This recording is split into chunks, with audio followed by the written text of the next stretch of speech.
Hi Peter, thanks very much for your question about your Samsung washer dryer. You say you've got model number WD80J6A10AX/EU. Now that's a washer dryer that we're on about, and it's manufactured by Samsung. Now, going through the email that you sent, and I'm going to read this just briefly to you. You say you followed the YouTube channel, yeah. On your washer dryer, it's 5 years old. Initially, the dryer program fault stopped to operate completely and you've replaced the printed circuit board.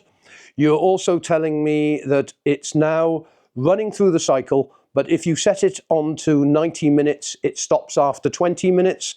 And if you set it again onto another cycle, it's stopping on another occasion after 18 minutes.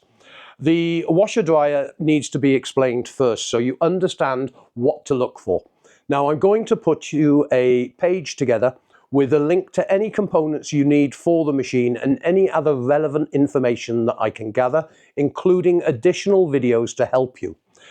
Washer dryers work on the principle of a heating system at the top of the machine, and when it's on drying mode, that heater comes on with a fan that blows air into the drum and back through into the heating system, and this continually circulates the air in the machine. But there are components that are used which can fail that can stop the condensing process from working or working efficiently. Now the first thing you want to be checking is additional to the normal water valves on the machine. You have a water valve that trickles a very small amount of water into the condensing plate at the back of the machine. And as the warm, moist air flows through that area, the cold water that's running down the actual plate, the warm air settles against this and condenses, and the water trickles down to the bottom of the machine, and the pump then pumps the water out of the machine. And this is basically how it dries the clothes. The heating element comes on, and you have a fan motor. Now this ducting unit that is at the top of the machine, and I will bring up some pictures on the screen here to show you what we're on about. The actual condensing unit and the heating box can block up with fluff. And if it blocks up heavily with fluff, this restricts the airflow and can sometimes cause problems with the sensors inside the box system, telling the program false information. It might not be detecting that there's still moisture in the clothing and therefore turning the machine off prematurely when the clothes aren't dry. You may also have a problem with another NTC sensor, which could be failing and turning the program off. In other words, saying to the actual main program it has reached temperature and turning the heater off before it actually reaches temperature. Or you may even still have a fault with the new circuit board. You didn't tell me if you replaced it with a new one or a second-hand one, but there are many problems that can occur. So first, check you have water running down the condensing plate.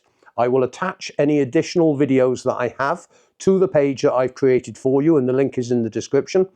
Make sure also that the machine is emptying the water. Water goes down into the pump system and then it's transferred out to the machine. So you want to make sure all the pipe work at the bottom and the pipe work that vents the air at the top through the heater unit and the condensing plate is all completely clear. The more clean it is, the more efficiently it is going to dry. But it's very hard for me to diagnose some of these problems without having the machine in front of me, as I hope you appreciate. I'm only going by the information that I've been given, and I can only point you in the right direction. I hope one of these videos help you that I put on the page for you. If you do have a faulty water valve, then you can just replace the water valve. Otherwise, it's stripping down the machine and making sure that everything is clear and double checking the NTC sensors as well.